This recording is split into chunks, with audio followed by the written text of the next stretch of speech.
Hello and welcome once again to an ArmA 3 E3 showcase, this time taking a closer look at fire support options. We've got a few things that we can introduce here. We'll be engaging a stronger force from range, calling in an artillery strike, close air support, and taking a brief look at our prototype context-sensitive tutorial system. More on that later. So to give you an idea of the enemy strength, we'll take a look at the base from roughly half a click away. There are two anti-air vehicles, one over here somewhere, and one just there, which I'll need to engage before sending in a couple of attack choppers. Taking a look from a circling UAV, the thermal camera highlights heat signatures from personnel and vehicles with their engines switched on. I might have mentioned that we've already called in one strike, which we're seeing the results of there. And if I can get into position and get a sight of our second target, we'll use our hint system to help us call in another. We know that there's a fair number of features and complexity associated with our game. Even those things which perhaps aren't so complex are nevertheless non-standard, so we accept that it's up to us to help introduce functionality. Things like this hint system are intended to be an unobtrusive method of offering support to the player.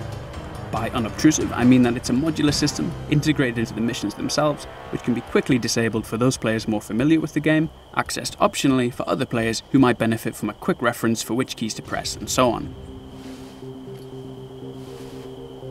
Okay, we've skipped ahead to the fireworks.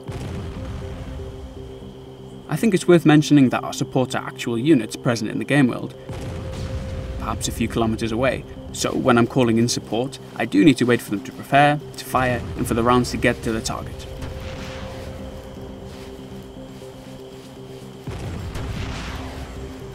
It also means that if the enemy is able to physically take my supports out, they won't be available to me.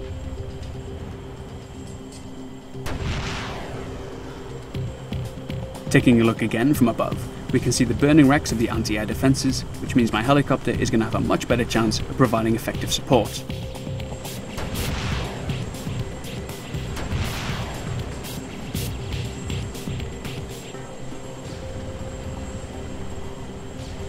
Skipping a little closer into the base, we can see what kind of damage we're doing. Now, obviously I'm not directly controlling these helicopters myself. That's not to say it's scripted though. It's a case of our AI determining the highest value targets and engaging them autonomously. Part of the charm, and perhaps part of the challenge of playing ArmA, is the knowledge that these helicopters may be shot down in one playthrough and might wipe out every living target in the next.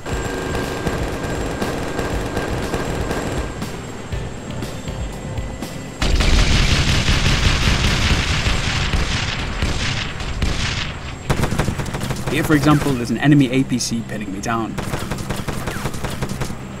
Perhaps on another playthrough, this vehicle wouldn't be here, or would have been taken out from a mile away by our air support. Now he's opened up on me though, he's made himself a much bigger target.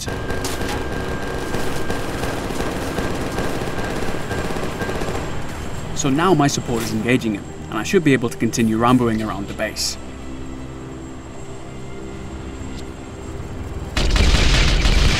Or not. Of course, I could record another playthrough and maybe not run around the enemy position like a headless chicken, but I kind of want to demonstrate this aspect of ArmA. It's a challenge, sometimes it's brutal, but it's also one of the most unique combat gameplay experiences that you can find. If we can just remove a few of the wonky barriers getting in the way, provide more intuitive controls, create more natural responses, then we can set back and say, alright, this is ArmA 3, this is our vision of war, now get to it.